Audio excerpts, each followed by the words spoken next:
Supreme court ने 2 साल देर से ही सही लेकिन बुलडोजर चलाने की घटिया प्रथा के खिलाफ एक तीखी टिप्पणी की है और इसका बिल्कुल स्वागत होना चाहिए क्योंकि कोर्ट ने सही कहा है कि आरोपी की सजा निर्दोष परिवार वालों को नहीं मिलनी चाहिए।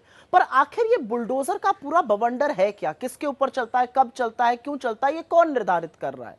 Housing and land rights network HLRN का अनुमान है कि स्थानीय, राज्य और केंद्र सरकारों ने 2022 और 23 में करीब 1.5 लाख घरों को बुलडोजर से ढहा दिया था, जिसके चलते गांव, देहात और शहर में करीब करीब 7.5 लाख लोग बेघर हो गए। अतिक्रमण को रोकने से लेकर शहरीकरण और आरोपी के खिलाफ हुए एक्शन जैसे कारण इसके लिए दिए गए। लेकिन बहुत सारे सवाल हैं और पहला सवाल यह है कि ऐसा कैसे होता है कि किसी आरोपी का घर, दुकान, होटल अचानक अवैध हो जाता है। एक ही दिन में अवैध निर्माण ढहाए जाने की सारी प्रक्रिया भी पूरी हो जाती है। क्या कोई ये पूछेगा कि कैसे पता चलता है कि निर्माण अवैध है? कब नोटिस दिया गया, कब उसे सुनवाई का मौका दिया गया, कब निर्माण तोड़ने की तिथि निर्धारित करी गई और आखिर ये सारी चीजें 24 घंटे में कैसे हो जाती हैं?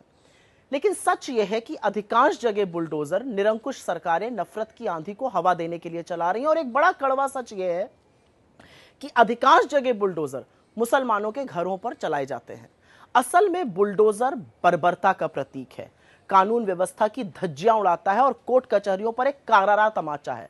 अगर बुलडोजर से ही न्याय करना है तो सारी न्यायपालिकाओं पर ताला लगा दीजिए, उनकी क्या जरूरत है? यह मेरा बिल्कुल मत है।